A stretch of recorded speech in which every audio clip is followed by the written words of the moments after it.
Welcome to Turnpike Sports. I'm David Weischadle, and as always, I'm joined by my producer and co-host, Doug Weischadle. Doug, I can't wait for the NFL regular season because I can't stand NFL preseason. I know I have to watch it, and so just to keep up with the teams, but this is torture. Get preseason over with, please. You know, I thought a season with 3 preseason games would actually be, a little bit better. But it feels like it's more than three preseason games. I don't like preseason football. I know everyone's getting into the mood for football, and I know even people bet on the preseason, and I know the handle is high for preseason, but I just can't get into it.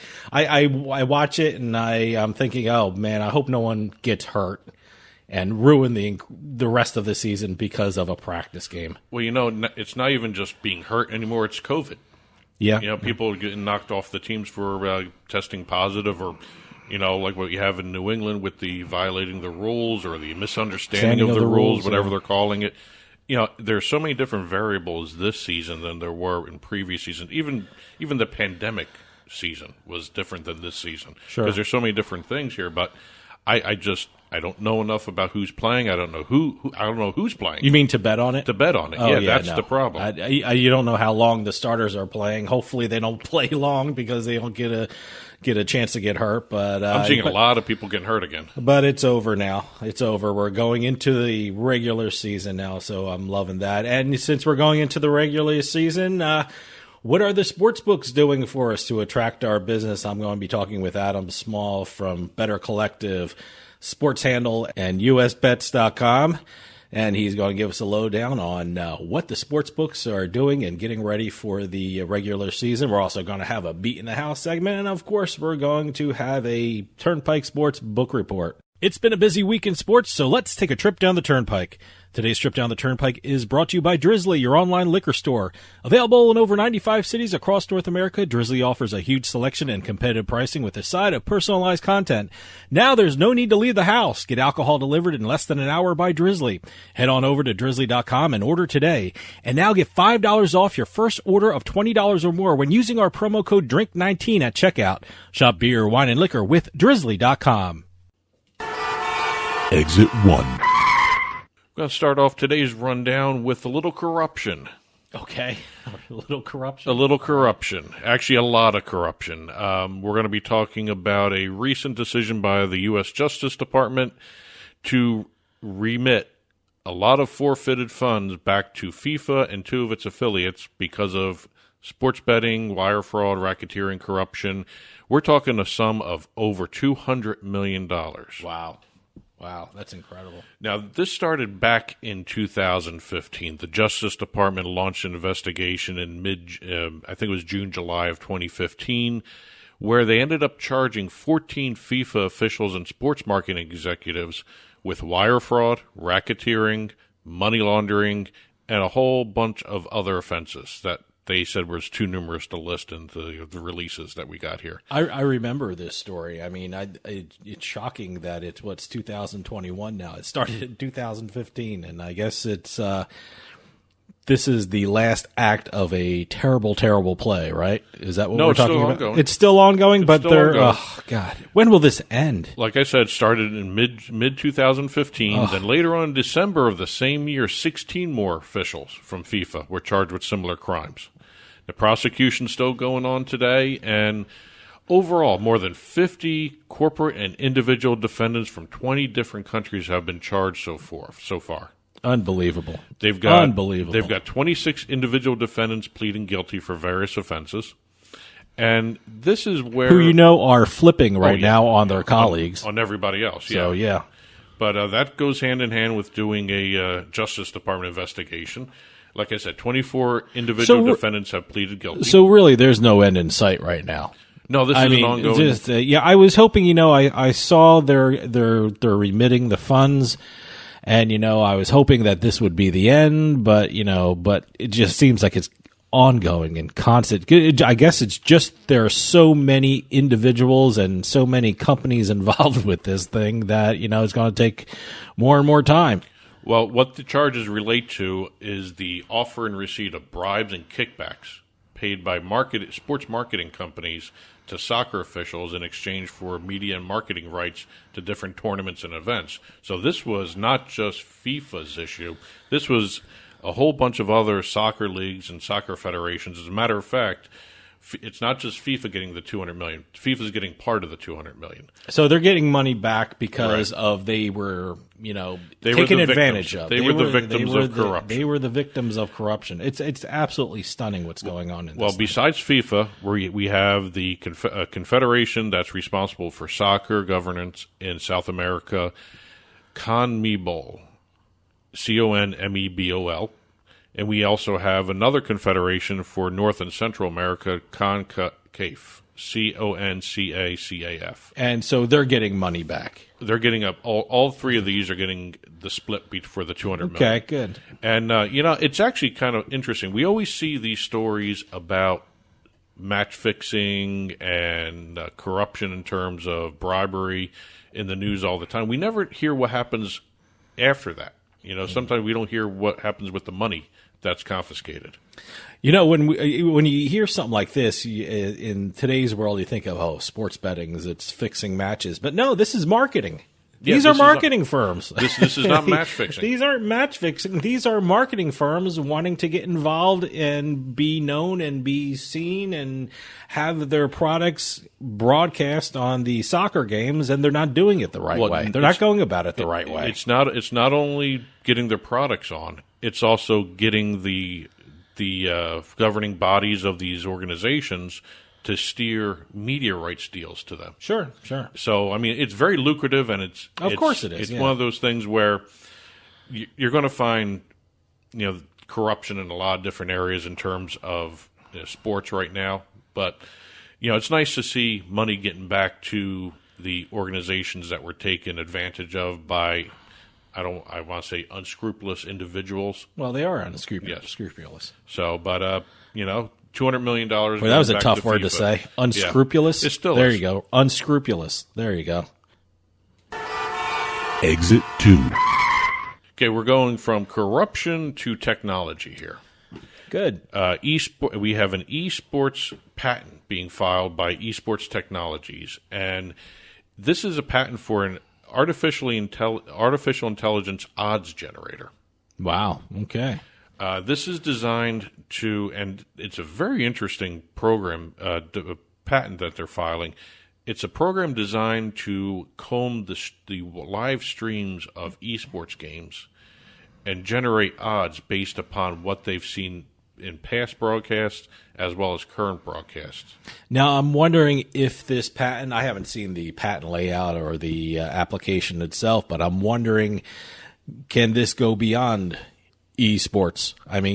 Can it work for football? Can it work for baseball, soccer, and things like that? But no, I'm very interested in this patent. Well, I'm sure there are elements of this patent that are already in place for sports betting. Mm-hmm. Again, patents are kind of different than a lot of other intellectual property, trademarks, and copyrights. The patent has to go through claim after claim after claim of the individual pieces of the technology or the business method or the device that they're trying to patent. Yeah, and patents are, talking from a legal perspective, it's a very intricate kind of application, so intricate that if you go to a patent attorney, that means they had to take a separate bar exam to be a patent attorney. You just can't be an attorney and file a patent on behalf of a client.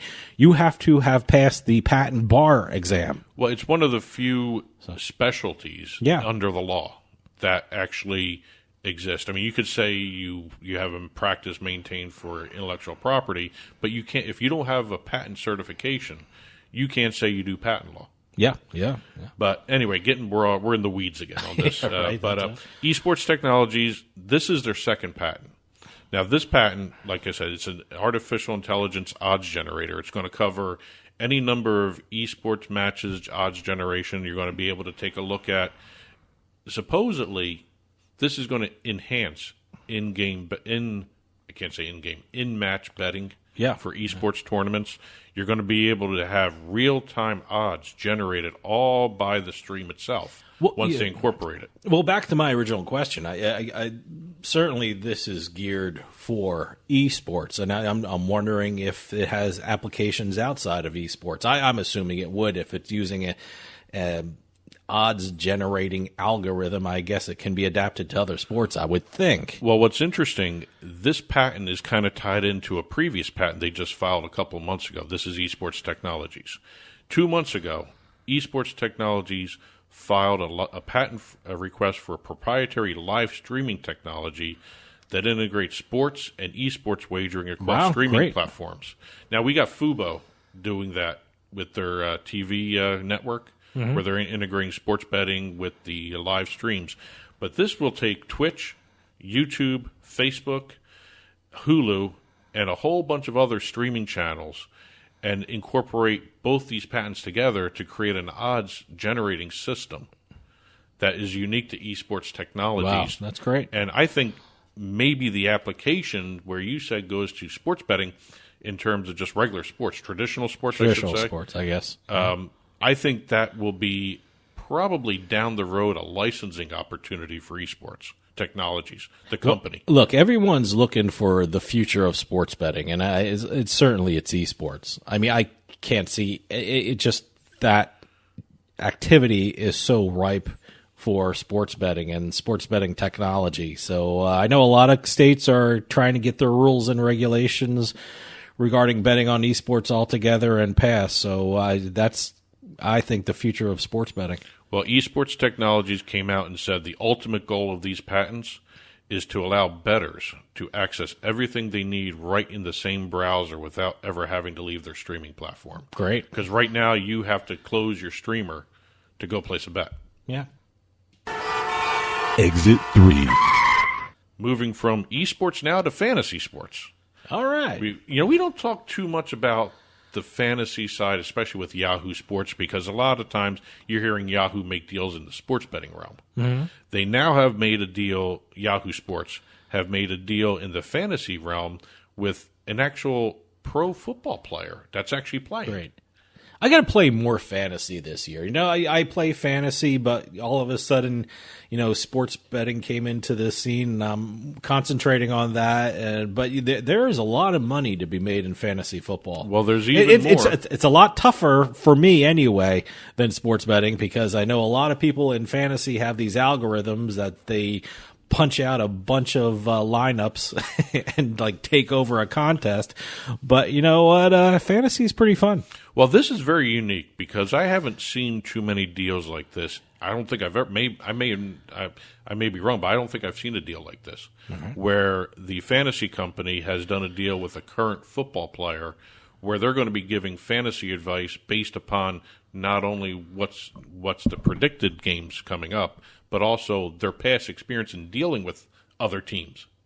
It's an interesting insight. I think it's a good idea. This is the L.A. Chargers' Austin Eckler. Mm-hmm. He's going to be joining the Yahoo Fantasy team to create a show called Eckler's Edge. Okay. So what he's going to be doing every week, almost every game almost, he's going to go through and give his insight to, what he's experienced facing another team and exactly how certain aspects of one team is going to perform against another. So if he's facing the Raiders defense, or he's focusing on a game where the Raiders are playing, he knows that defense. So he'll know what offensive players are actually going to perform better against that defense. I'm wondering what the process was with Eckler getting involved with this show. I wonder what the NFL said and what they looked at. Certainly the NFL gave its blessing. I wonder if 10 years ago the NFL would have said, yeah, go ahead, do it. I'm very curious how that came about. He had to go to the NFL and say, hey, can I do this? Well, given their stance on how they fought sports betting for all those years. Yeah. When they incorporated fantasy into their website, NFL.com. Sure. They have their own fantasy league. I don't think they could say boo to this. Oh, yeah, I know. But I'm just probably at the beginning they may. Yeah, 10 years ago, I wonder if this would have happened. Well, again, if the NFL sees this work, they may actually start duplicating this. Yeah, he might be the first of many. Yes. Might be the first of many players. So what they're going to be doing is Eckler's Edge, and he's also going to be Austin Eckler is also going to be doing interviews with other players during the season. He's going to be interviewing fantasy sports players, too. Mm-hmm. So not just the actual athletes, but also the fantasy sports people, the people playing the games. And they're also going to be doing something very interesting during the season for football. They're going to have live conversations, chats. I don't know if it wasn't clear whether or not this was going to be during games, but I would think this would actually make sense to have it during games. They're going to have live chats from football and fantasy sports players during the regular season with Austin Eckler. Now, I guess if he's playing, he's not going to be able to do it during the game. Okay. Maybe. I don't know how that's going to work.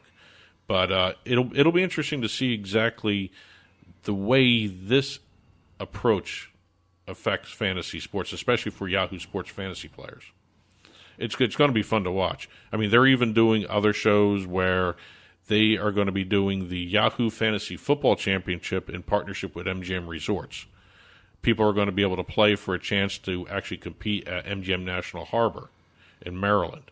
I've seen some of these tournaments or championships on TV. You know, that's like a big ballroom, and all these guys are watching the sport, the games, and things like that. I think we had Daniel Barbarisi on. He had to do something like that. I think it was a hockey thing for him. Oh yeah, it was. You go into a big ballroom and you play the competition.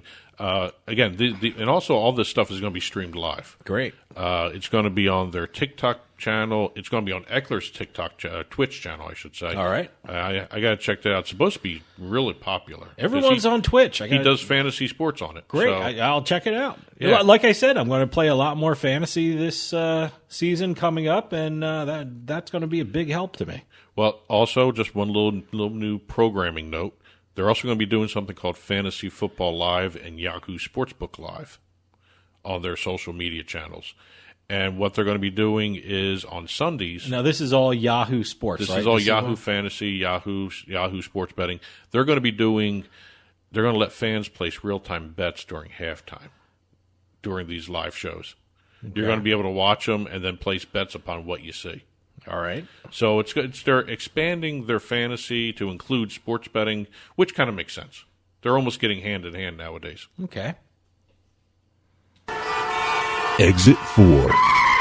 And we're going to close out the rundown this week with FTX striking again.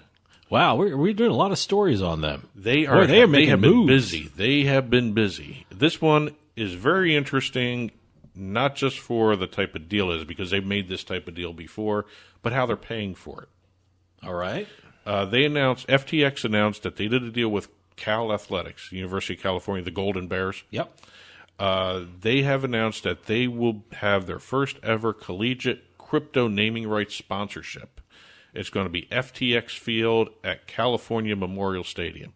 And they're paying for this in cryptocurrency? Is that what they're saying? That is exactly why I have this story here. It's all right. A 10-year, $17.5 million deal. It's FTX paying Learfield, which runs the rights to the Cal Athletics program, the media rights. They'll be paying Learfield 100% in crypto, and Learfield will be making annual payments to Cal Athletics in cash. Okay. So all right. It's kind of a different setup than what they've been doing.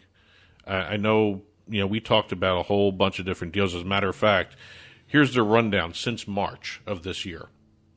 They acquired... This is FTX. This is FTX. This is all since March. They acquired the Miami Heat arena naming rights. They acquired the TSM Esports naming rights, which has whole other, implications.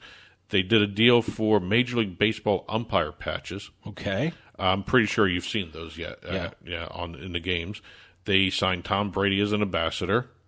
They have the Cal Field naming rights. And they've done a whole bunch of other different deals before that, too. And it's kind of interesting to watch how this crypto company is actually behaving more like a traditional sports company. or a traditional company in terms of these sports deals. Well, look, how they're doing business is going to be studied in business schools. I'm convinced of it. This is the new way of doing business in this modern age of sports and even modern age of business. So, it's very interesting to watch what they're doing. And certainly FTX is really at the forefront of all this. So, they're the ones to watch. According to reports, FTX has spent over $400 million in sports sponsorships. Wow. Now, that's a combination cash and crypto. So I'm pretty sure we're going to see more FTX sponsorships coming down the road here. So, yeah. They're constantly busy, and wow, are they busy. And today's trip down the Turnpike was brought to you by Drizzly, your online liquor store. Available in over 95 cities across North America, Drizzly offers a huge selection and competitive pricing with a side of personalized content. Now there's no need to leave the house. Get alcohol delivered in less than an hour by Drizzly. Head on over to drizzly.com and order today. And now get $5 off your first order of $20 or more when using our promo code DRINK19 at checkout. Shop beer, wine, and liquor with drizzly.com. And as always, you can get in touch with Turnpike Sports by calling or texting us at 609-512-5910. That's 609-512-5910. At Turnpike Sports is the show's handle on Facebook and Twitter. At Turnpike Sports Radio is our handle on Instagram. And as always, our email address is info@turnpikesportsradio.com. And don't forget, you can listen to the show via Spotify, Amazon Music, iTunes, radio.com mobile app, as well as Stitcher and YouTube. You can also watch us on your smart TV, Roku, Amazon Fire, Apple TV. Head on over to turnpikesports.net. You'll be able to watch our video channel there. Well, we got a great show coming up. We have a Beat in the House segment, and of course, we have our book report where we talk about what's going on, the sports books across the country. But coming up right after this, I am talking with Adam Small from Better Collective Sports Handle and usbets.com.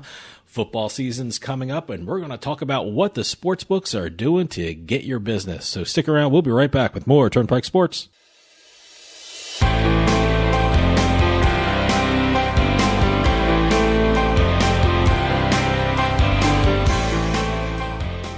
Is your bathroom looking old and worn out?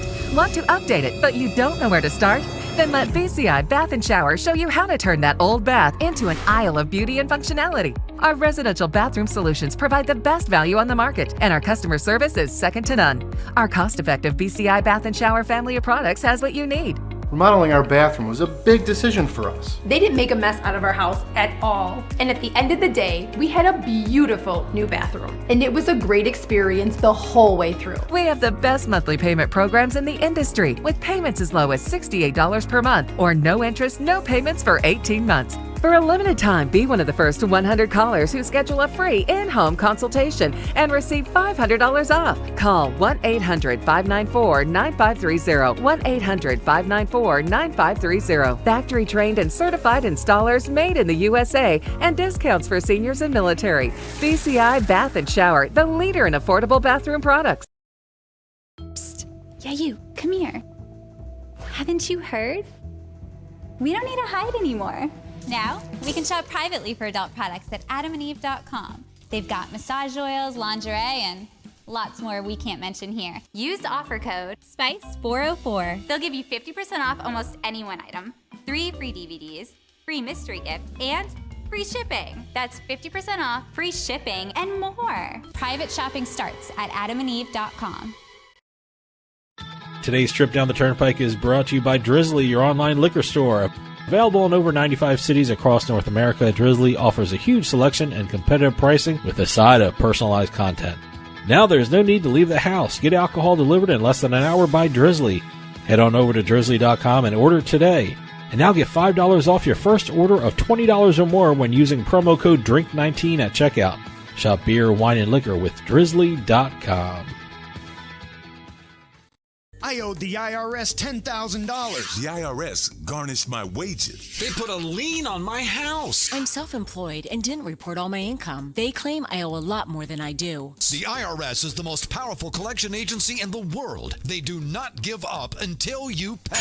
I couldn't sleep. We were being audited. I called Tax Solutions Now, and a great big weight was lifted off my shoulders. I called Tax Solutions Now, and they got the IRS off my back. Tax Solutions Now had my my wage garnishment lifted in 48 hours. Tax Solutions Now can get you help. Our agents know the rules, can stop the pain, and get you the best deal. Tax Solutions Now saved my business. I qualified for the Fresh Start program. I paid less than I owed. We connect you with a team of former IRS agents and tax professionals who get the IRS off your back.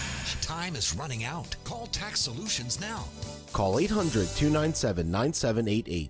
800-297-9788.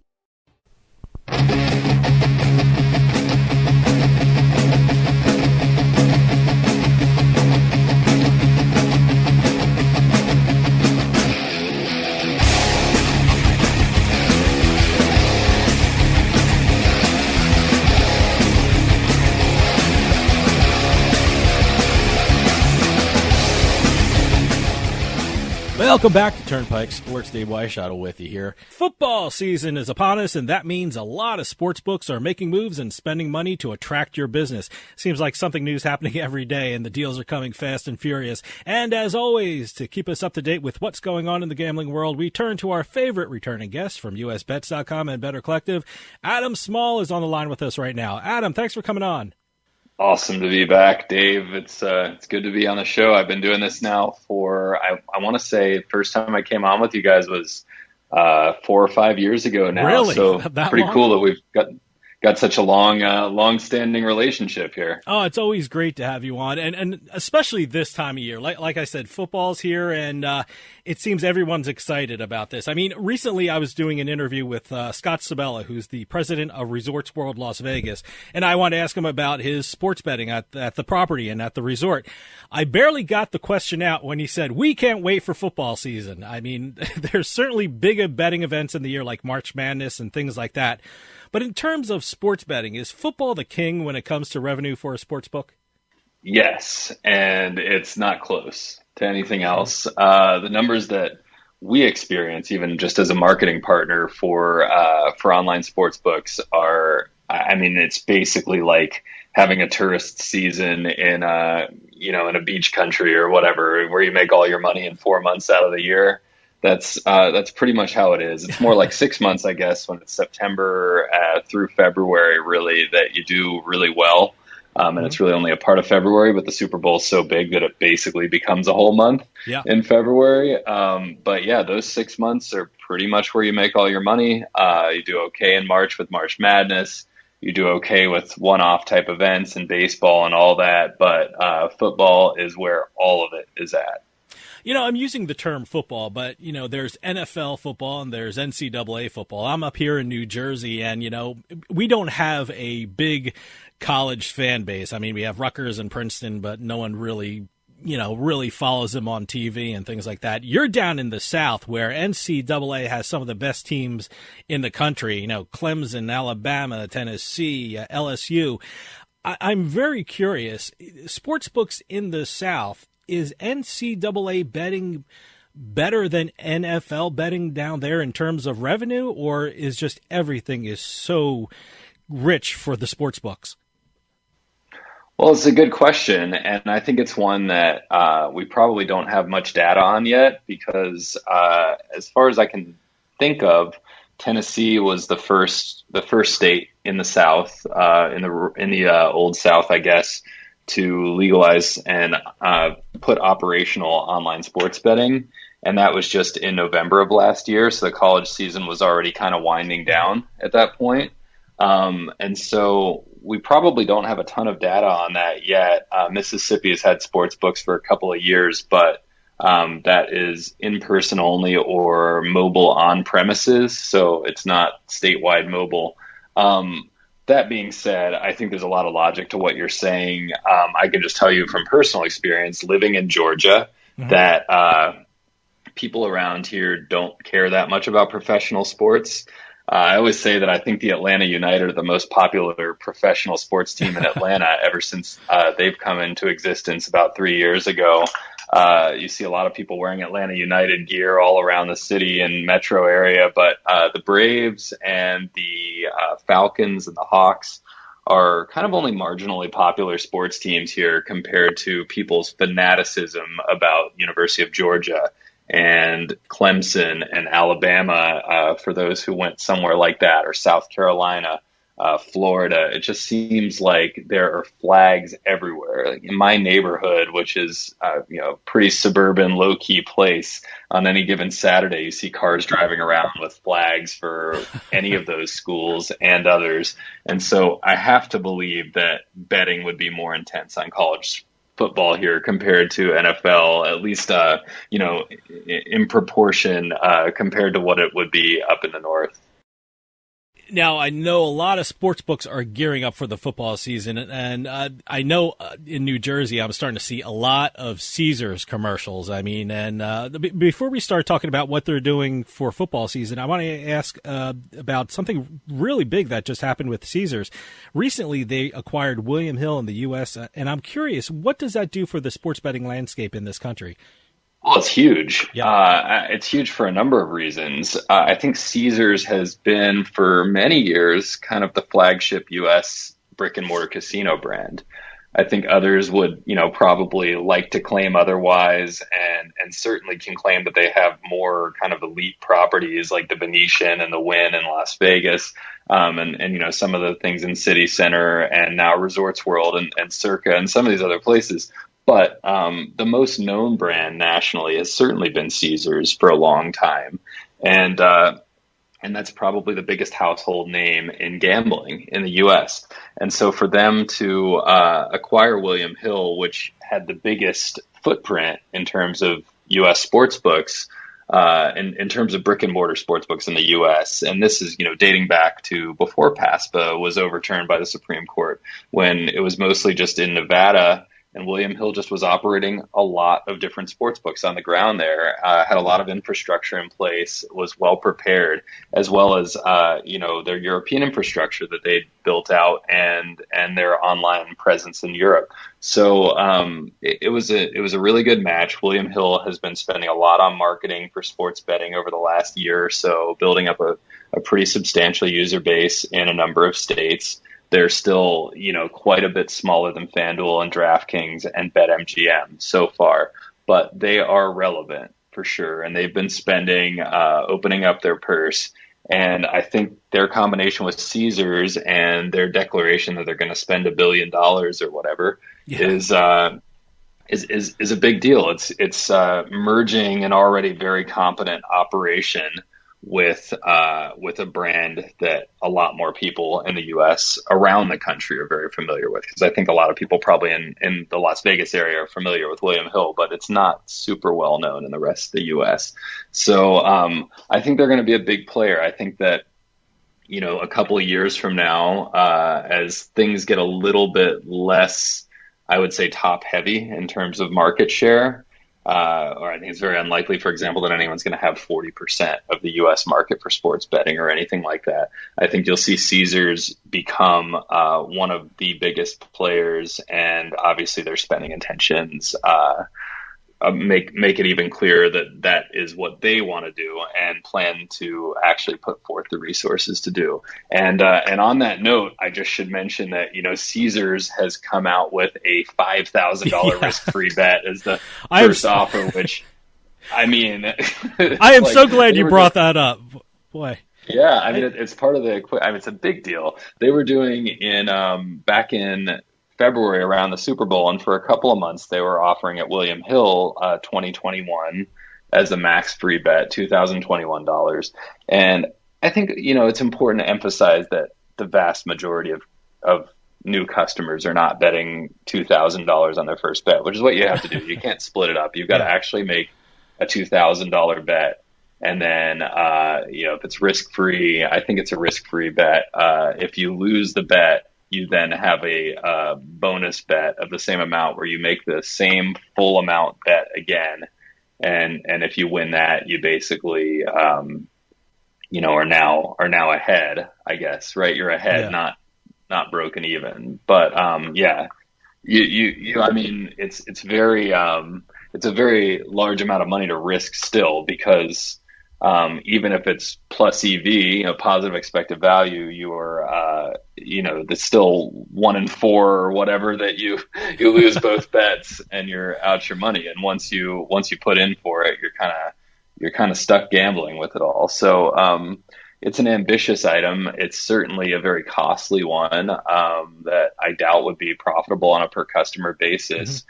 But I think the point for them is that they really want to acquire these whales, these high volume bettors, these kinds of people that can afford and are comfortable depositing that much money and making bets that size, regardless of how they see the opportunity as a bettor to make or lose money. They want to be able to acquire the people just that have the means to deposit that much. I am fascinated to see what Caesars is doing. Like you said, they're going to invest $1 billion into marketing into their digital business. I know CEO Tom Reed made a point of saying that they have 54,000 salespeople ready to hit the ground running for football season, and also this risk-free bet up to $5,000. I'm wondering, is Caesars setting the standard for the market as we enter this football season? I mean, are they putting pressure on other books to invest more money? So I don't think they're setting the market in terms of the bonus. I don't believe that that's going to be like, what everybody else is doing. We haven't really seen any evidence of that. They're certainly doing something head turning that nobody else has done to date. It's a big number, and we have seen some other operators upping their bonus amounts. I think that the standard is starting to become for the top tier operators to all be offering $1,000 risk free. As for new customers, we just saw BetMGM change their offer from 600, to 1,000, which FanDuel and DraftKings have both been doing 1,000 for a while. So I think we are seeing that kind of pressure does exist. In that, there is pressure for operators to match what other operators are offering, but the $5,000 offer is so outlandish that it's like, it just seems like one of these big, high risk, but also potentially high reward gimmicks that is probably going to get a lot of people in who see this offer and actually end up depositing like $200 and doing a risk-free bet for that amount or even less than that. But will catch a lot of people's eyes and, invite a number of whale type players, as well as, people like myself and other people I work with who would happily sign up and bet $5,000 under these circumstances, understanding the risks, but going for it because of the value of the promotion, and then probably not becoming the kind of players they want us to become after doing that. So, there is, a fair amount of risk for them that they're going to get a lot of people like that as well. One thing that was very interesting about Caesars is, everything there is to know about affiliate marketing. And we love talking to you about affiliate marketing, and we're in that realm too. And we were on a conference call with Caesars, and that was their big thing. It's called Bet Like a Caesar. And they're going to have a whole storyline. We're having their commercials on TV right now. JB Smoove is being Caesar. I know Patton Oswalt is going to be a character named Carl, and then they're going to have a character named Cleo, who I guess is Cleopatra. They haven't named the actress yet. They want to make it a storyline throughout the football season. Is that how crucial football is to these sports books? Is that they're coming up with now almost like the old-fashioned serials before movies, that, a continuation of a story? Yeah, they're clearly a lot of thought has gone into all of this. And clearly they're not content to just be like an also involved type of player in this market. There's a lot of catch up to do still. And I think it's important to emphasize this, that these big brands, whether it's Caesars or, one of the big European brands like Bet365 or Unibet, that have big plans and big spending mapped out for the US, regardless of what they do, they're not going to be able to catch up real quickly with a FanDuel or DraftKings, who have been building actual customer databases for a number of years now and just have a huge head start just in terms of the people that actually have accounts and have money on deposit and have their emails registered with them. So it is going to take a long time But I do think that, Caesars is making it very clear that they're ready to start getting serious about this. Whereas prior to the William Hill acquisition, they were really very much on the sidelines. They'd only launched in a couple of states and weren't doing a whole lot of marketing at all. And their product was really low quality as well. So I think, it's very clear that they're ready to start making a real run at it. But it's just going to take time. I think also, on the other hand, the view that, FanDuel and DraftKings and BetMGM are just too far ahead is also very demonstrably incorrect. And you can just look at Europe as an example of how these markets do disperse in terms of people's share. Biggest difference in the U.S., of course, is that in most states, just participating at all or having control over whether or not you have market access is largely dependent on land-based casino presence. And that gives a big advantage to the companies that actually own casinos like Rush Street Interactive and Caesars and MGM and Hard Rock, I guess, and takes some of the possibilities at times away from others that are looking to get involved, particularly a lot of these European brands that have historically only focused on online gambling, like the 888s and Bet365s and Unibets of the world.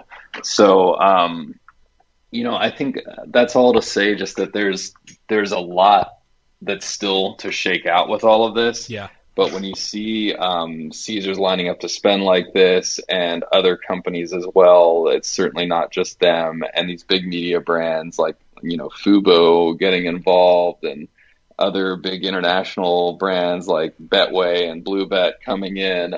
It's very clear that there are a lot of people that still believe their story is just beginning in the U.S. And I think this football season is going to be the first one here in the U.S. where we really start to see a lot of different companies start to really open their pockets and bring their best people to this game. It's very interesting that you said media. I know the CEO of WynnBET recently, Matt Maddox, said, we're really stepping up our marketing and branding as we approach the 2021 NFL season. I mean, WynnBET partnered with Cumulus Media, then WynnBET partnered with a podcast network called Blue Wire Media.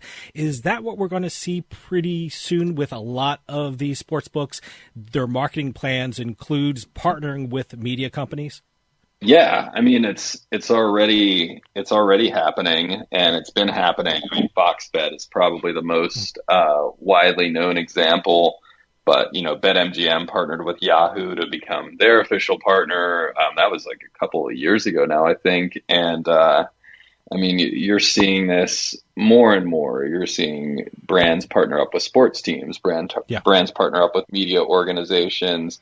You look at Bally, which is really just getting started. I mean, they're another example of just this huge presence. They've got all these TV networks that are now, Bally sports stations. I go to a Braves game here in Atlanta, and I see people wearing Bally attire everywhere. And there isn't even any gambling here in Georgia, other than the online lottery, I guess. But that's not gambling, right? Yeah. So, yeah, I mean, I think it's so interesting how many players there are, the ever expanding map of play. It feels like you're watching Game of Thrones sometimes, where the story just keeps expanding and never contracting and just becomes unwieldy. Like, how is this all going to play out? But I think it's really interesting to note some of the moves that Penn National has made in the last couple of years and how savvy that they seem, as well as aggressive in a lot of ways to me, even if I'm not entirely confident that it's going to work out for them. I'm not that confident it's going to work out for them, but I'm really interested in it and think they've given themselves a real shot. Penn National is just this very large but fairly kind of regionally known casino network based in Wyomissing, Pennsylvania, just outside Philadelphia. And they own a few casinos, several casinos around the country. But they kind of had this small online gaming presence in Pennsylvania with Hollywood Casino and not much else going on. All of a sudden, they acquire a significant stake in Barstool Sports for a 9-figure sum of money, and all of a sudden, they're not just Penn National, this, holding company for a bunch of casinos or whatever anymore. They are Barstool, like a big media company. And then they're Barstool Sportsbook when they launched their own sportsbook. And now Penn National has acquired The Score for $2 million. $2 million, right? $2 billion. What a bargain. And, right. I mean, and The Score is another huge media network with radio programs all over the country, a lot of well-known personalities involved, based in Canada, a big Canadian presence. I think this deal was largely about the Canadian market, which is about to open up as a regulated market later this year. Yeah. But also about the U.S., where The Score is already launched in a few different states and has a lot of presence in the U.S. as well. The Penn National strategy seems to be entirely media focused. They're not really doing anything else that I know of to acquire customers. Very little affiliate marketing or anything like that. It's all about using media brands that they own or own a stake in to produce customers and revenue. That's their strategy. They've really made kind of a unique space for themselves. So I think, Bally is going to be very focused on that, using their own media to generate customers. Certainly we've seen some of that from Fox Bet, though not as much as I would think. And they're not in as many states as I would have thought they would be in yet. But, this is just going to be one of the various strategies that these big legacy casino companies use to try to be relevant in this space. Like you said, Penn National and the Score Media was such a great acquisition for Penn National, especially right before football season. You have this market access in different states and also in Canada. I mean, do you think we're going to see, because of this deal, a bigger presence of Barstool Sports during the football season from Penn National? I don't know if it's going to be because of this deal. I'm not sure how that's going to play out, because I guess they're still going to have likely these two different brands of U.S. sportsbooks running. The Score, which is already live in, I believe, more states than Barstool. They're both in a few states now. But I think that we're going to see a lot of both. I'm not sure we're going to see them in the same ways that we're used to seeing, FanDuel, DraftKings, BetMGM, and others, where we're used to seeing a lot of billboards if you're in a gaming state, as you are, as I'm not. But when I drive to Tennessee or whatever, I see, the second I pass the state line, I see huge billboards for BetMGM and whatever else. They're all over Chattanooga, like, hey, welcome to Tennessee, go gamble. But I don't think we're going to see as much of that for Barstool. I'm sure they're probably going to do some, but I think their strategy is largely on the spending they do internally on content and media and social media presence.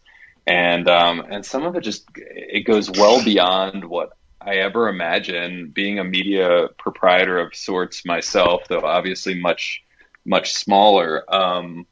Just like I was hearing this story the other day about this podcast that had been on Barstool, and I guess the two women or one woman who does this podcast got a deal with Spotify for millions and millions of dollars to move their podcast there instead of with Barstool. And Dave Portnoy was commenting on contract stuff or whatever on Twitter. Like, he always comments on everything. But I was hearing about this, and it was like one of the top 20 podcasts in America in terms of listenership. And it was something I'd never heard of. And it was on a topic that seemed somewhat removed from what I would expect to be on Barstool. But it's like they've got tentacles that reach into all these places that I haven't even imagined. And they spend a lot of money on that, right? So where you look at FanDuel and DraftKings spending on TV ads, Barstool is spending on their own content and reach in just a different way, but also very effective way. In the big gaming states, I mean, we always have the same players. We have the FanDuels, DraftKings, PointsBet, BetMGM. What have you heard from those major players that they're doing something special for the football season? Well, everybody says they're going to spend a ton of money and grow a lot this year. That's for sure. Yeah. Beyond that, I mean, I haven't heard that much from those particular ones that you mentioned in terms of different plans this year. I asked They're that all because go with- I haven't heard too much from them. FanDuel and PointsBet, I really haven't heard too much about what they're doing. I'm hearing about Penn National. I'm even hearing about smaller things like Tipico, who just made a deal with Gannett to provide data, and but I'm not hearing anything about PointsBet. I'm not hearing anything about BetMGM or FanDuel. I mean, I'm just curious if you've heard of something. Am I missing something? I haven't heard much, to be honest. I hear definitely these declarations from some of the would-be up-and-comers, such as Caesars and WynnBet. Mm-hmm. Those are the two that really popped over the last couple of weeks. The Caesars saying they're going to spend $1 billion, and WynnBet saying I believe they're going to spend $500 or $600 million on acquisition coming up. It's some big amount of money, but I haven't heard a lot from the existing market leaders. You're right. PointsBet I wouldn't categorize that way. Like FanDuel, it's definitely right now FanDuel, DraftKings, BetMGM leading the way, certainly nationally and in most states as well. And I believe in some places BetMGM has actually pulled ahead of DraftKings, and I also believe BetMGM is at least nationally the top casino market share holder right now, though FanDuel is right there with them.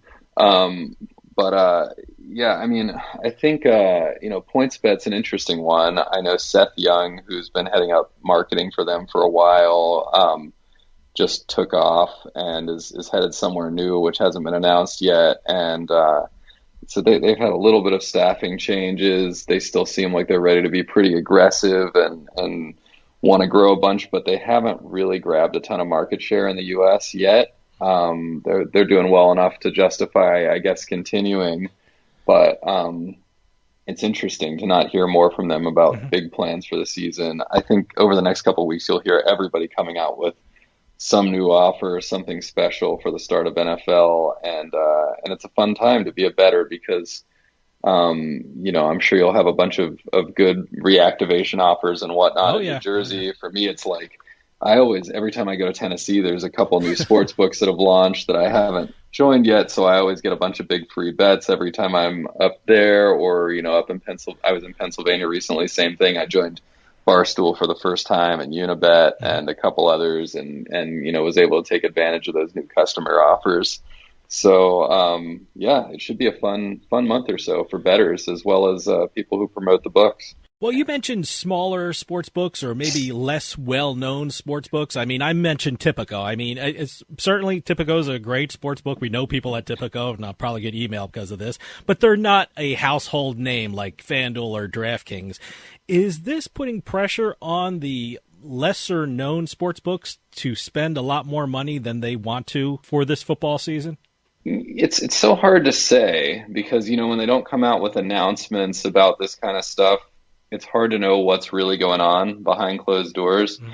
But I mean, Tipico is an interesting example for me. We don't work with them yet. I mean, I'm sure we probably will at some point, but they're barely on my radar. Like, I don't really understand what they're doing in the U.S. I think they're only in New Jersey so far. And again, I always got to stress that it's so early. It feels, I think, because so many of the people that cover this industry were in poker before, including, both of us, I guess, to an extent. Right. Me very much. We're used to believing in this paradigm where eventually everything funnels up to one or two operators. Like there are a handful of winners, or maybe even just one or two winners in the U.S.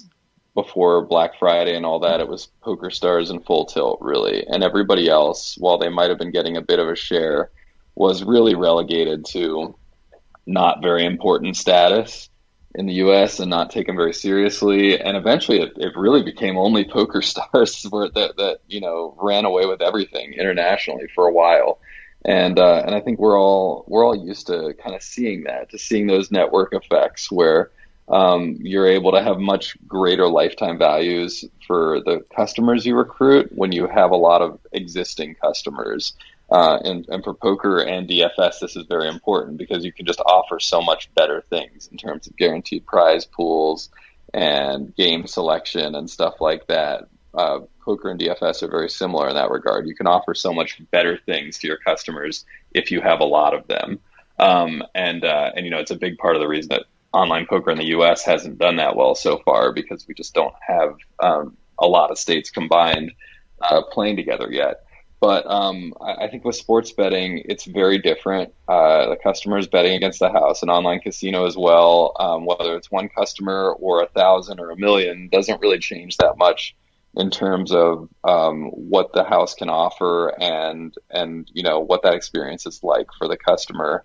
And so I think that the people who believe that FanDuel and DraftKings have won and it's over, FanDuel, DraftKings, BetMGM, there are cautionary tales out there. BetMGM particularly is a really interesting one to me. I had a Twitter debate with someone from a competing media company that was saying basically there was a call like maybe a year and a half ago with BetMGM, GVC, I guess, which is now called Entain, the European parent of or part parent of BetMGM, along with MGM in the U.S.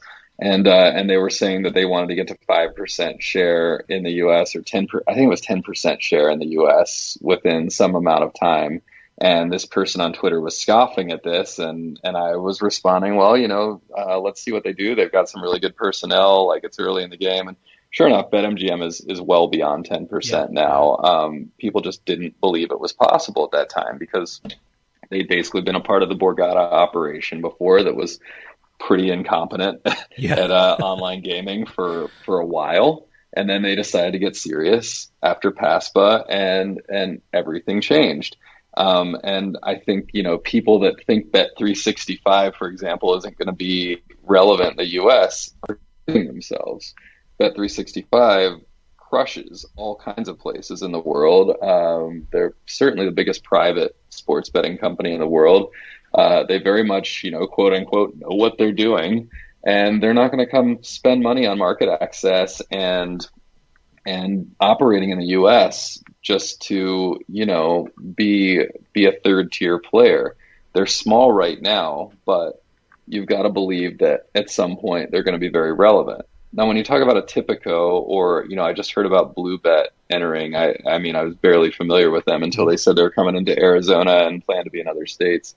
I'm less sure because these are definitely successful European brands. Betway is another one. Unibet is another that's been in the U.S. a bit more. Betway just came in. Betfred came in fairly recently. These are all pretty big companies outside the U.S., but I think it really depends on how much they're able to become relevant brands in the U.S. to get their product to stand out, to get their marketing to stand out in a way that they get enough customers to matter.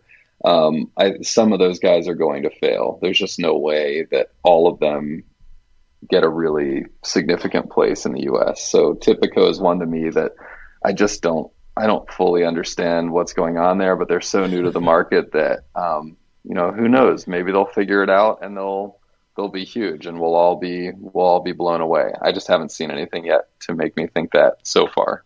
Now, you've touched a little bit on this before.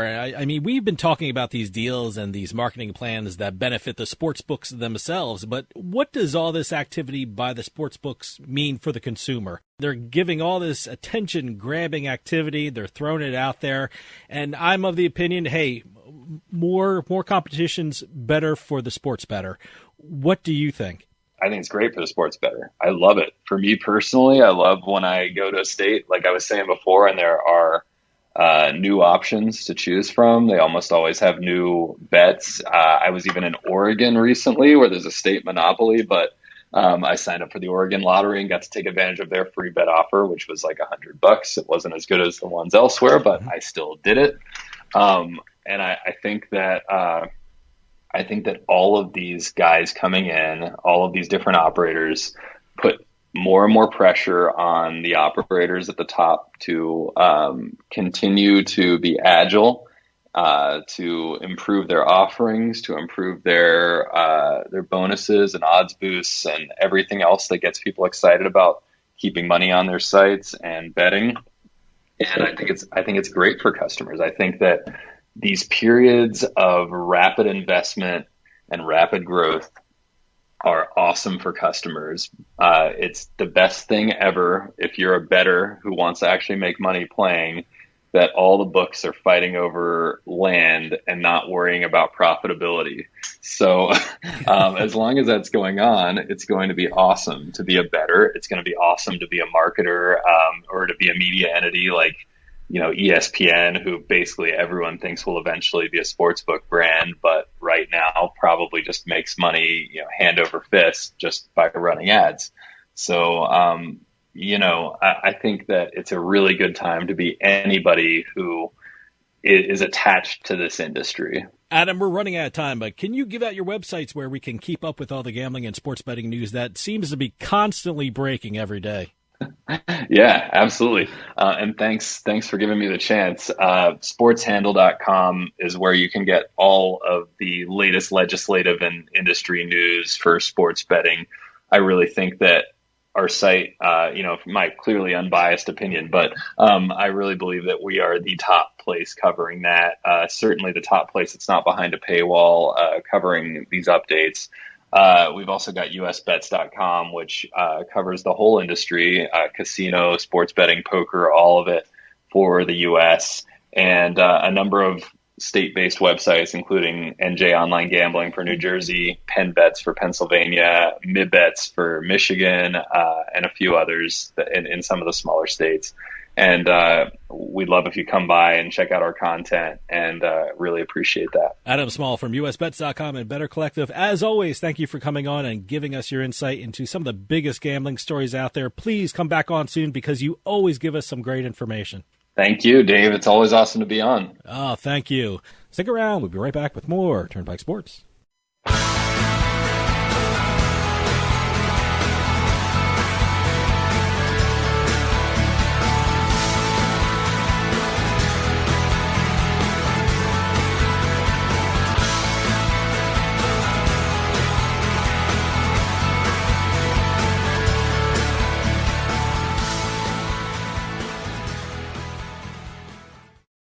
We'll get back to the show in a few moments, but I just wanted to take some time and tell everyone about Bean Genius, the smart specialty coffee subscription service.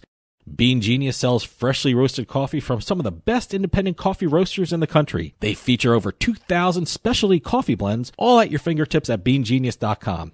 Here's how it works. Head on over to beangenius.com and take their palate profiler test to find out what coffee best fits your taste. Then select from a variety of subscription plans. Every subscription comes with free shipping, and delivery can even be scheduled for once or twice each month. And based upon your review of each coffee blend you try, Bean Genius actually learns your individual taste preferences and then suggests future coffee blends for you. And now you can get 10% off your Bean Genius subscription when you use our promo code PIKE at checkout. Bean Genius offers a variety of subscription plans to suit any coffee lover's needs. Subscribe with Bean Genius today and start enjoying some of the best tasting coffee around. And save 10% off your coffee plan with promo code PIKE.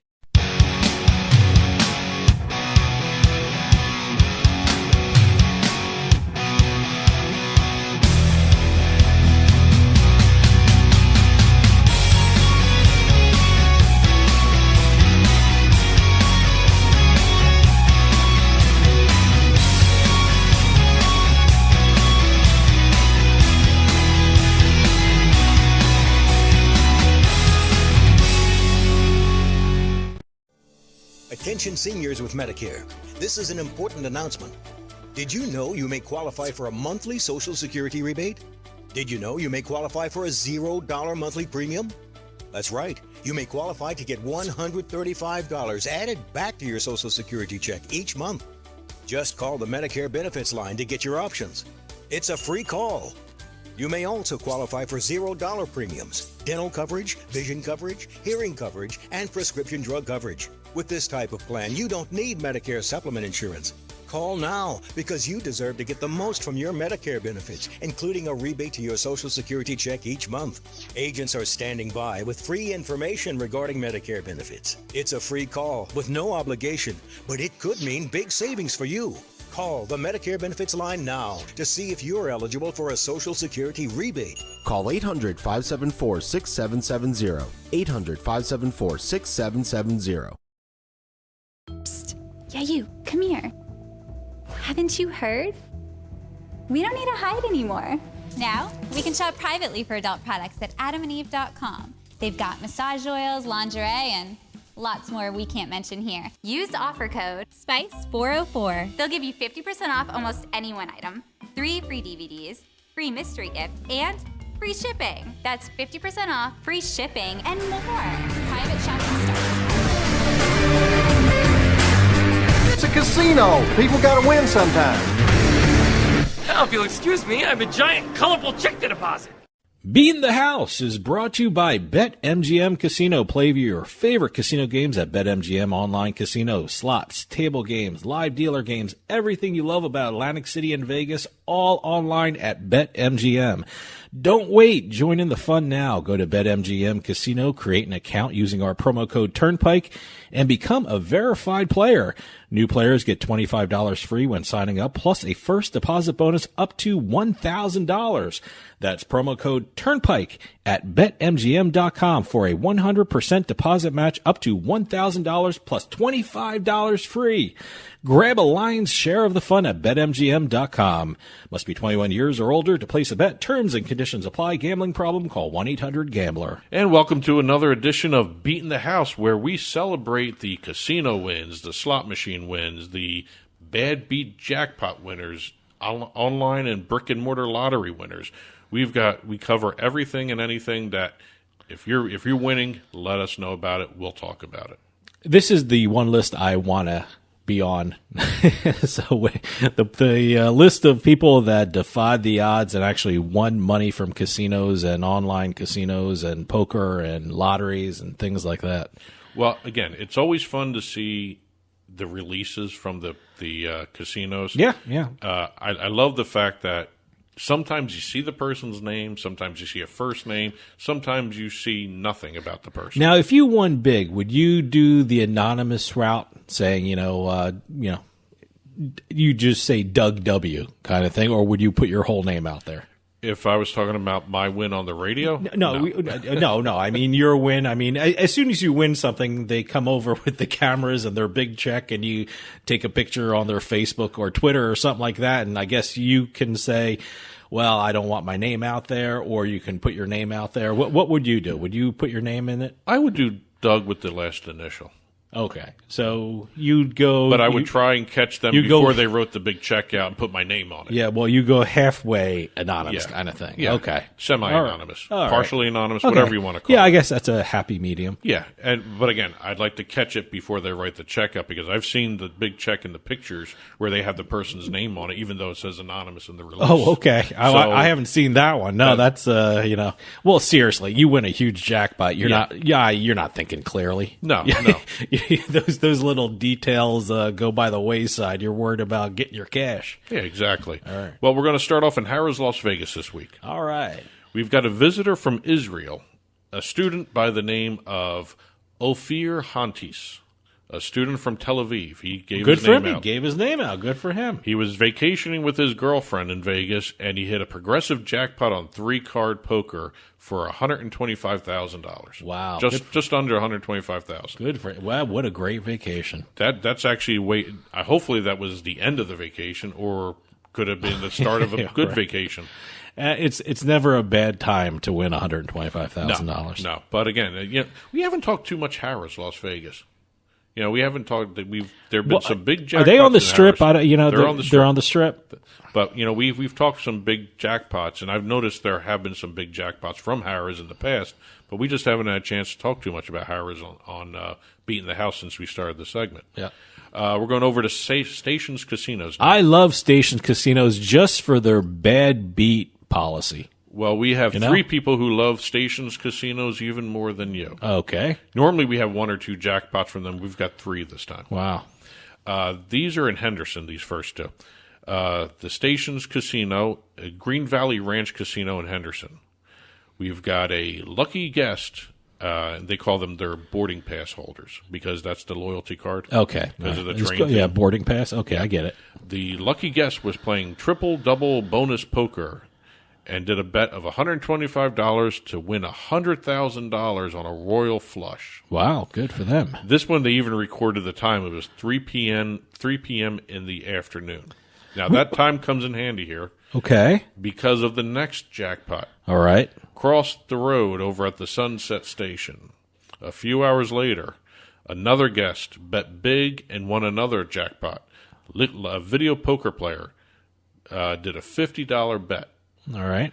And hit a $90,000 royal flush with multiple multipliers at 8:20 p.m. Great. The same day, about 6 hours apart. Hey, great.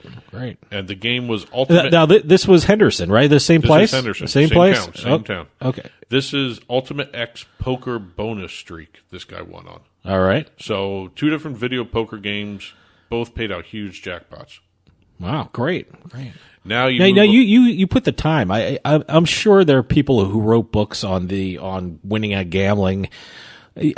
Have they ever said when's the best time to play these games? You know, I kind of vaguely remember reading about someone writing down, oh, this time period is a good time to play slots or video poker. I mean, if anyone knows that, email us that. So. Well, we had the author on, Gene Scott. Sure. Frugal Casino Guide, Frugal Gambler's Casino Guide. Yep. She was a video poker. Yeah, she's a big video poker person. The other, she might be someone to ask. Also, the other person to ask would be someone like Wizard of Odds, Michael Shackelford. Mm-hmm. He probably has statistics out the wazoo. There's also Professor Slots out there too. Okay. We've had both of them on the shows in the past, and it's one of those things where the stats out there. I don't know how detailed the stats get, but I'm sure the casinos know when the best time is to play. They absolutely know. And if they were smart, they'd keep quiet about that one. Yeah, exactly. So. Okay, we're leaving the casinos and going north of the border to Canada to talk a little lottery. Well, I don't hear too much about Canadian lottery.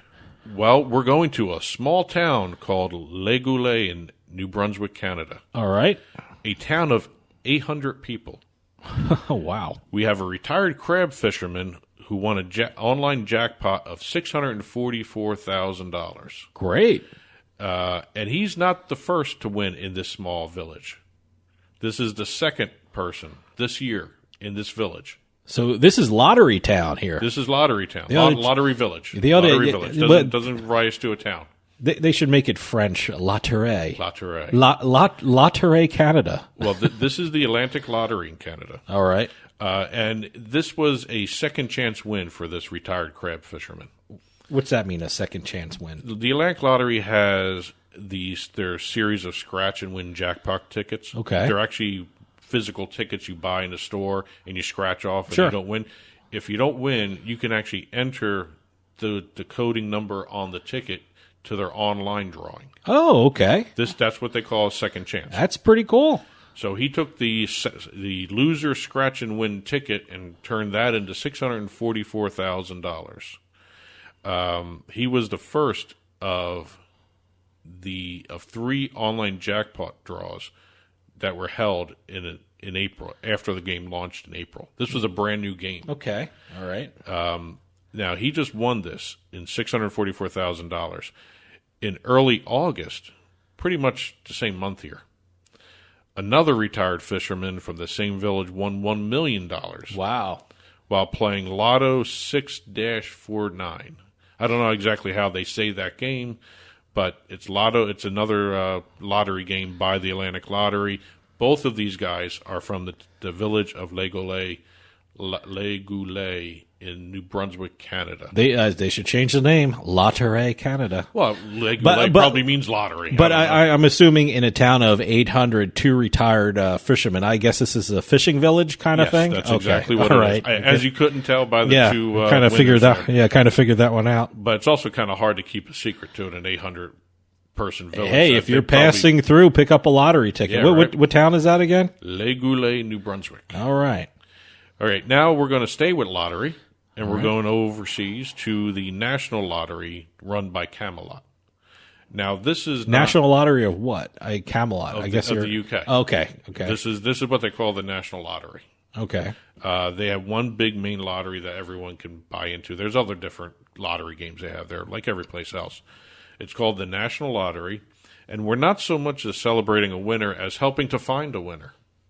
Oh, okay. They cannot find the winner of a lottery ticket worth $15 million. Wow. 15 million US dollars. It's about 11.2 pounds. So when did this drawing take place? August 14th. All right. Well, look, August is a big vacation month, so someone might be holding this ticket who's traveling or on vacation somewhere. So, well, funny you should say that, very because interesting. there's another missing winner. Okay. They can't find the winner of the UK Millionaire Maker, which was drawn on August 13th, and the person won a prize of £1 million.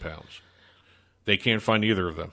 So, or they haven't reported in yet. So if by some off chance you're listening to this podcast and you have either of these lottery tickets, or if you bought into these two lotteries, you might want to check your tickets now. Well, the winner of the $15 million or the 11 million pound lottery, which is a $15 million in U.S. money, he bought their ticket in a retail shop. Okay. The Millionaire Maker was an online game. All right. And neither of these people have come in to claim their prize. So I would think the online winner knows he won. But wouldn't if you're an online winner, I mean, look, I sports bet online, I play poker online, I play, casinos online. When you win something, it automatically goes into your account. That's what I'm saying. The online winner has to know they won. I mean, if you won something this big online lottery, do you have to claim it and then they put it into your account, or does it automatically go into your account? That's exactly what I'm thinking. All right. They have to go claim it before they release the funds for the winner. But both of these, maybe we should put this on a milk carton. If anybody knows these people that won these lotteries, check your tickets. Camelot's looking for you. Well, I think they're on vacation. They must be on vacation because it's been a couple weeks, right? Well, 2 weeks. About 2 weeks. According to the lottery, they have 180 days to claim all right. the prize. Okay. Otherwise, it goes back into the pot. Well, let me tell you something. Also, being a lawyer, you always tell people if you won something this big in lottery, get your affairs in order. Know what you're going to do with the money before you claim it. Which is what they may be doing. Yeah, talk to your stockbroker, talk to your money manager, talk to your lawyer, and get everything all set to form a company and put the money into that and pay off little things like that, or have certain funds or certain marketing funds. And so that's what might they be doing. And right also now. have a plan on how to deal with people coming out of the woodwork to ask for money too. Well, that's why people do anonymous stuff when you're doing or they do the first name only. Big wins. Well, that's it for this week's Beating the House. Again, if you have any jackpots or bad beat wins or lottery wins, or if you're looking for missing lottery winners, let us know at info@turnpikesportsradio.com. Well, the book report is next, so stick around. We'll be right back with more Turnpike Sports.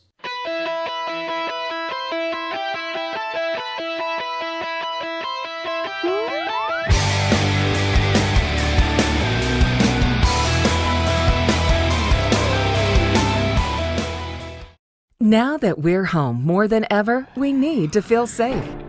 Call it a sign of the times or the world we now live in. What do you want to keep safe?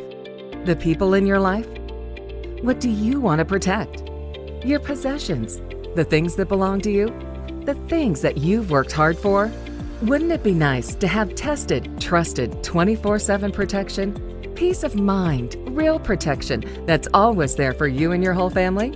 Well, now you can with one of our state-of-the-art home security systems. Everyone thinks their home is safe until the unexpected happens. Help protect your home and loved ones today with the affordable next generation in home security. To help keep your family and property safe, call 1-800-520-4068 now. Representatives are standing by to assist you. That's 1-800-250-4068. 1-800-520-4068.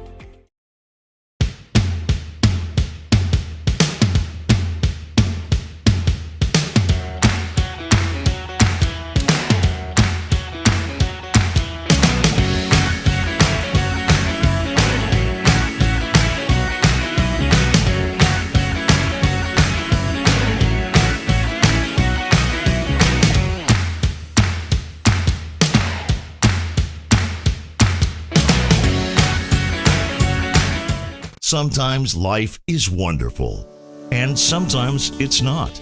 Cherish the good, but always be prepared for life's challenges. If your employer doesn't supply health care coverage and you don't qualify for Medicare or Medicaid, you need to give us a call right now.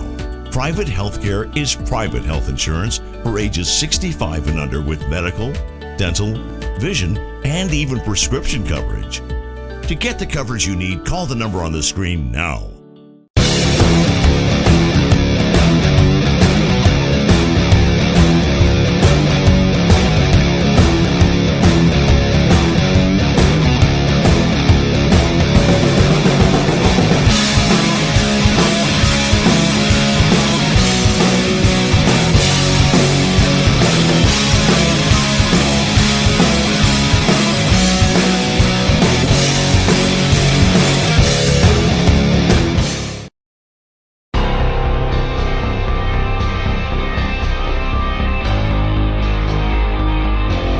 Turnpike Sports Book Report.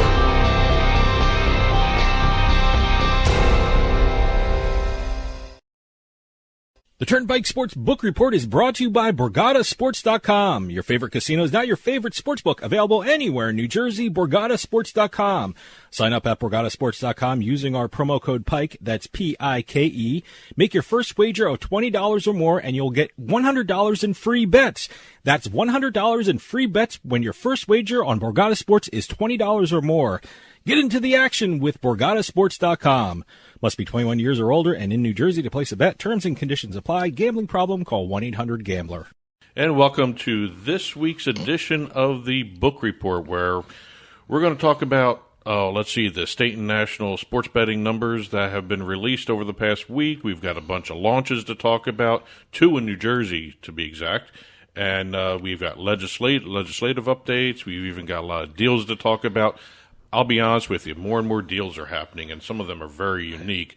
But before we get into a lot of the deals, let's talk some numbers here. And before we get into the individual state and the top 10s that we're going to go through in terms of handle for the sports betting numbers, we said at the top of the show we can't wait for football. And Play USA sent out a nice report regarding their anticipation of the betting numbers for the upcoming football season. So what are they thinking? Well, they're saying it's got to be huge. They're saying more than $20 billion will be wagered on NFL and college. That's both markets. It's huge. Yep. It's kind of interesting the way they have it broken down. They're saying at least $12 billion will be bet on NFL games and about $8 billion on college games. I actually thought the college number would be a little lower than the NFL numbers. Well, there are so many college teams, so you got to take that into account. So I'm doing my research on college football. So hopefully, I don't do very well in college football because I just don't put on in the time. But I'm putting in the time this year, and I'm really hitting it hard. So we'll see how I do. Well, the 2 sets of numbers, the $12 billion and the $8 billion, they exclude parlay bets. So you're looking at just single game wagering to be in their estimation to be around $20 billion. Everyone does parlays. It's not a good idea, but everyone does parlays. So if you put parlays into that number will be astronomical. I wonder if you figure in the way parlay betting has been like taking over the markets everywhere. I wonder if you're talking even more than the $20 billion. That's what I said. $30 billion. Like I said, the number would be astronomical if you put in the parlay handle into those numbers. So everyone says parlays, they're not the way to go. You're not going to win money, but if they hit, you win big, but you rarely hit. And but people do them. And you know what? And truth be told, I do them too. So. And so do I. And actually, parlay betting and parlay insurance now is a big thing for sportsbook promos out there. And never did the insurance part. It's actually kind of a interesting way. If you're going to make money betting, you do it on the single games. The parlay stuff is kind of fun, but I always prefer single game betting more so than parlays. It's kind of interesting. The 2020 season for football, and this is both NFL and college, they had about $7.5 billion bet on last season's football. They're anticipating triple that. Oh, yeah. And it's just a crazy number just to think about it. Well, given the amount of there's new sports books out there are new states that have sports betting. So, that number. And you know what? Next year when there are more sports books and there are more states, the number for next year is going to dwarf this year's. So. And if you think about it, with the national hold numbers still around 8%, 7%, the numbers that they're talking about projecting revenue-wise actually make sense too. For the $12 billion as they're estimating for NFL, they're saying around $800 million in revenue, just for the NFL betting, and for the college betting, $8 billion in handle, $550 million in revenue. Wow! So kind of really astronomical. And before this began, back when PASPA was overturned. Yep, 2018. These numbers probably were not even considered this early in the U.S. industry. Now it's crazy. It's growing at an incredible rate. I'm curious to see how Canada does it too. Now that they've launched single game sports betting. I wonder what their NFL numbers. It's official now, right? Now official. All the T's have been crossed and the I's have been dotted. It's just a matter of getting the provinces in line to get their regulations all together and launched. Now it's up to the provinces, huh? Yeah. So I'm very curious to see how not only NFL does but CFL betting. Because they have college betting, NFL betting, and CFL betting. I don't know if there's CFL betting. I don't know when their season is. Their season is spring or summer or something like that. I don't even know. It still falls under football for them. Oh yeah, absolutely. So, like I said, I'm looking forward to seeing these the football season first of all, but the numbers after the football season are going to be, I guarantee, staggering.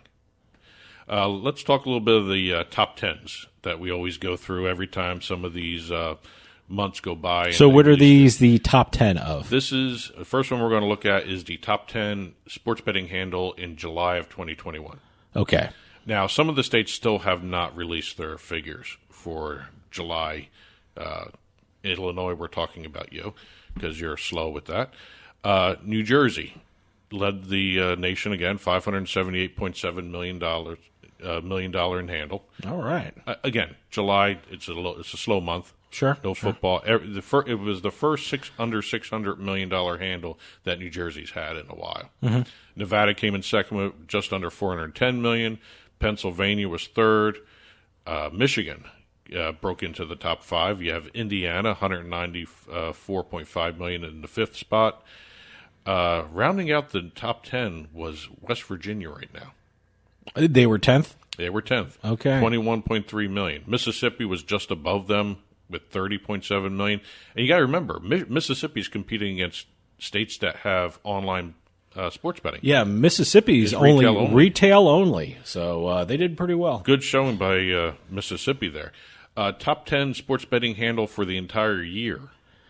This is nationwide. For the year so far. 2021. The first, 6 months or 7 months? What are we into? This will be 7 months, okay. July. Up till July. Yeah. Okay. New Jersey, again, top spot, $5.47 billion.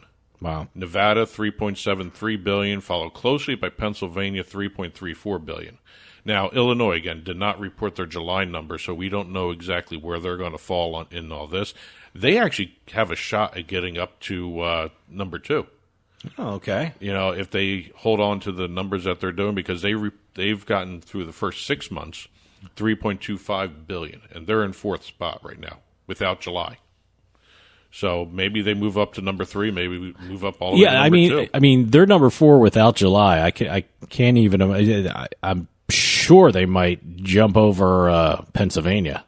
They might even jump over Nevada for the number 2 spot. Yeah, and coming up quick, Michigan. Michigan moved up to number 6, $1.86 billion. Wow. That's an incredible number for a real. That's still a it's growing. New industry. It's still growing, and it's going to be huge. I mean, it'll be constantly in the top 5 from now on, I think. And Tennessee reported their July numbers. They came in number 9. That's an online-only state. Same thing with Virginia. Virginia beat Tennessee, and they haven't reported their July numbers. Wow. 8th spot went to them, with Virginia with $1.33 billion. Tennessee was number 9 with $1.25 billion. Okay. Virginia is an astounding market, and that hasn't even really got its legs yet. Yeah, That's just launched. Let's talk post-PASPA. This is all time. All time. Sports betting handle. So they released those numbers all time well, from. People do the addition. It's easy enough to run a calculator. Post PASPA from 2018, right? Yes, exactly. May of 2018. Yeah. New Jersey, number 1 again, $17.32 billion. Nevada was number 2 with $16.35 billion. After that, no one's even close. Yeah, Pennsylvania in 3rd place with almost $8.5 billion. It seems like on all, regardless of how you compute, whether it's monthly, whether it's biannually, or whether it's nationally from the beginning, it seems to be New Jersey 1, Nevada 2, and Pennsylvania 3. Am I correct? That's pretty much so they're the right big there. 3. But again, Illinois may alter that. Sure, absolutely. You got these other markets just starting to record some numbers. I mean, Colorado's going to challenge at some point. I'm really curious to see the Colorado market with football. I mean, they have that state, Colorado, leads all markets with 26 sports books. Wow. Okay. Active in the state. All right. Can you imagine that? 26 sports books. That football market's going to go crazy. I live in New Jersey, and I'm overwhelmed with 20 online sports books, and that's only online. I mean, I can go to retail in New Jersey, either North Jersey or Atlantic City in the South, or we're 10 minutes away from Pennsylvania, and they have a ton of stuff there. So yeah, they're going to get even more because we're going to talk about a couple launches. Too. It's overwhelming the amount of sports betting options we have. Well, one little last nugget with July's report.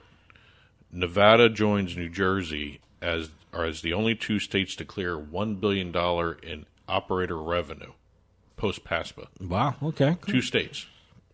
So it's always going to be Nevada and New Jersey, I think, for a little while. Well, for New Jersey, it's just population density.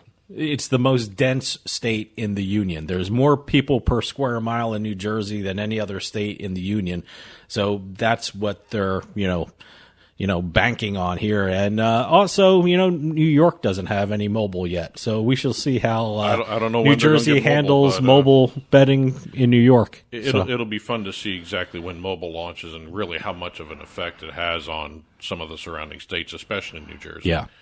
Let's move over to some launches because you mentioned New Jersey has 20. Among those 20, we have Betway and Barstool Sportsbooks, both of those which just launched.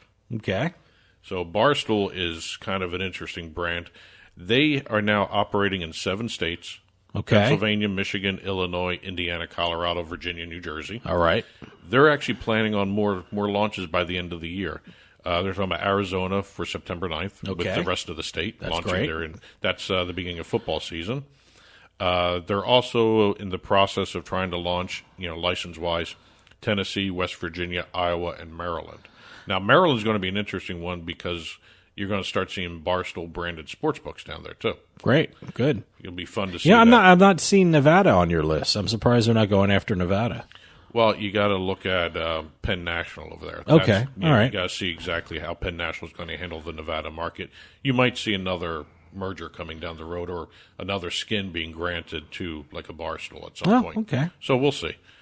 And also, if you think about it, Nevada is one of the few states where online doesn't matter as much because the online percentage of the handle is always around 50%. Sure. They're getting more retail business than everybody else, too. Mm-hmm. Over in Iowa, we're going to have a new one in Unibet. All right. They launched September 1st. I like Unibet. I use Unibet a lot. And we've been talking about Connecticut launching.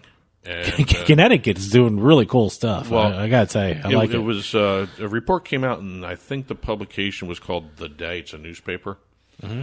They had a statement in there saying that the very first in-stadium sportsbook in the Northeast was confirmed that's going to go in the Hartford XL Center. Yeah, what's interesting about that is I don't think a pro team even uses that arena. I mean, I don't even know who uses that arena. It's going to be the first sportsbook in how do I say it? In arena sportsbook that doesn't have a full-time pro team in it. You're right. Yeah. It's the first one in the country. I'm trying to figure out who plays in it. The New York Rangers minor league affiliate. Okay, all right. So it's I guess it's an IHL team. All right, okay. So it's a minor league hockey team that goes there. That's going to be kind of interesting, Connecticut, because a lot of the pro sports teams do have minor league teams in Connecticut. Sure. And they got a good following there. I know Connecticut is half the state's Giants. Yeah, well, football-wise, look, I mean, the Patriots started in New England in the early 60s. Before that, they were all Giant fans. Yep. So still, there are some remnants of Giants fans up in New England. I mean, especially in Connecticut. Like you said, the southern part of Connecticut, it roots for the Giants or New York teams. I don't know if I don't want to lump them in with all Giants and you football. got a lot of Yankees fans in Greenwich. Sir, absolutely. And northern Connecticut, it seems like they go with the New England teams, especially the Patriots in NFL. And for Mets fans out there, the first sportsbook in a bar in the Northeast is going to be at Bobby V's. Bobby Valentine Sports Bar. And he's in Connecticut, right? He's in Connecticut. Bobby V's in Connecticut. The first sportsbook in a sports bar in the Northeast. Wow, great. He gets that one. How about that one? I got to find where that is. He's got a couple of them. There's like 2 or 3 throughout the state. I wouldn't mind stopping in. I like. I always love restaurants and bars that are owned by former players. They always seem they always. The decoration is great because you have all the old sports memorabilia, you have all the old pictures, and you love eating or drinking in one of those establishments. So yeah, now I got to check out Bobby V's. And you know what's also cool about a sports bar owned by an athlete? They have a ton of TVs. And they actually cater toward the fantasy and the sports betting crowd, if you think about it. Because bars with a lot of TVs. Yeah. Let me tell you something. If you're a restaurant or a bar in a state that has sports betting or is getting sports betting, you got to invest in TVs. I mean, sports betting changes everything, and it changes the restaurant and bar business because people go out to watch the game, and sure, you want the local team on.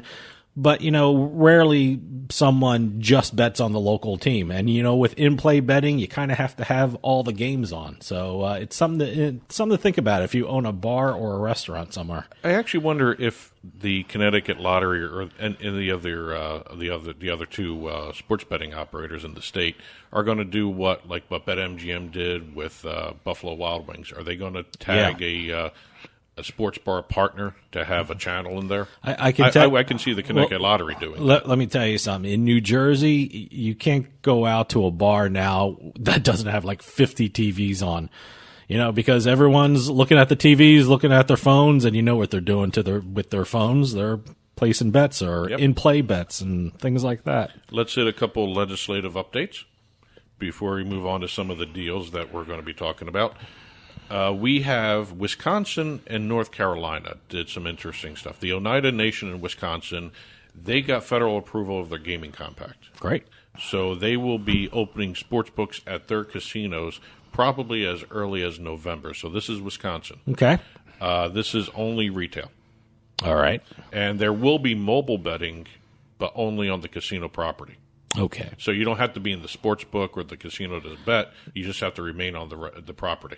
Okay. For the Oneida thing. It's Main Street Casino right by the airport. It's going to be the first one, they're saying. Okay. North Carolina is interesting. There was a report earlier in the week, last week, that even though the sports betting bill passed through the Senate, that the House may not touch it until the new year. And they were trying to steal people, getting them ready to be disappointed by this year that they're not going to have mobile betting. Okay. The House seemed to pass it on the very first reading. They still got to go through a couple more readings. Sure. But and then it's got to go to the governor. Yeah. But so there's still plenty of chances for residents of North Carolina to have their hearts broken again. Exactly. Yeah. So hold tight. You're not there yet, North Carolina. Well, right now they currently have retail betting at two of the Native American casinos in the western part of the state. The Eastern Band of Cherokee Indians runs two casinos out there that have retail betting. Okay. But the bill that everyone's talking about would bring in mobile sports betting in the state. Let's talk a couple deals here before we end the segment. We're looking at Caesars Entertainment doing a first-of-its-kind deal with a bowl game. Wow. Okay.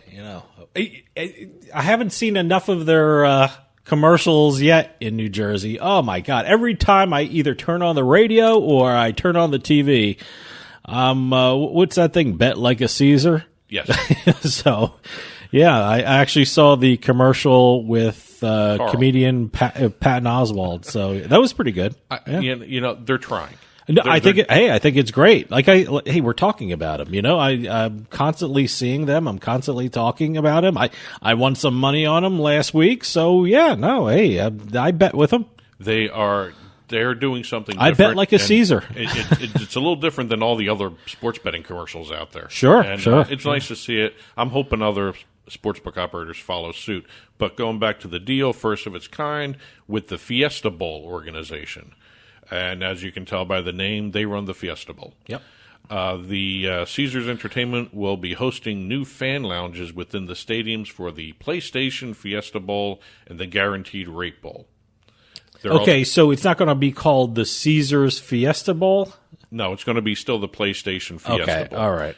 This deal is all about customer acquisition for Caesars. Oh, sure. They're going to be the title partner of the PlayStation Fiesta Bowl pre-game party. All right. And they're also going to be one of the presenting partners for the Arizona Bank and Trust Fiesta Bowl kickoff luncheon. Oh, okay. And they're also going to have fan lounges within the stadiums during the games. Great. DraftKings did a deal with SimpleBet. This is actually a very good deal for DraftKings. It increases SimpleBet's the micro markets company. And when we say micro markets, play by play, it's the next batter will strike out on these series of pitches. Or it could be a fastball. Or is the next pitch a fastball? Yeah. Or how many pitches will this batter see during his time at bat? So those are micro markets. Those are the game within the game, they call it. Everyone's used to the micro markets by now. In-play betting, I guess you would call it, yeah. So. What makes this special is SimpleBet has now introduced a suite of college football products. These are the first micro markets for college football. Great. So, kind of interesting to watch to see how they work with that. They're the first ones to have it. Mm-hmm. Congratulations. That's a great deal, especially now with football season starting up. I got to tell you, that's a lot of fun doing the in-play betting. You're laying on your couch watching football, and you with your phone in your hand, and boom, you're making money. Love that. A couple other deals before we end the segment here. ScoreBet is now the official gaming partner of Golf Canada. All right. The very first ever gaming partner for Golf Canada, which means you're going to see the CP Women's Open and RBC Canadian Open having ScoreBet activations all across the board with them. FanDuel will be the title sponsor at Kentucky Downs in Franklin, Kentucky for the next 3 years. We don't talk too much horse racing deals. And this is a horse racing deal for FanDuel. They're also going to be the exclusive televised partner for these races. Okay. One last little quick note. SportsGrid. Yeah. The digital sports network. Very cool network there. Yep. They did a multi-year deal with Nexstar, which is a syndication and broadcast company. Mm-hmm. They're going to be creating the SportsGrid network on the actual empty channels that Nexstar has across the country. Okay. So you're going to see SportsGrid on a lot of your broadcast networks in San Francisco, Washington D.C., Tampa, Portland, Nashville, Norfolk, and a whole bunch of others. Okay. So they are moving from just the digital side to actually some broadcast side too. Great. Thanks to the Nexstar deal. That's it for this week. Whatever we didn't cover, and there still was a lot to cover that we didn't have time to do. It'll be in the written form on the Turnpike Sports blog, turnpikesportsradio.com. Click on the blog button, and the printed version of the full book report will be there probably about a half hour after this show is published. And that'll do it for us this week. We'll see you next time on the Turnpike.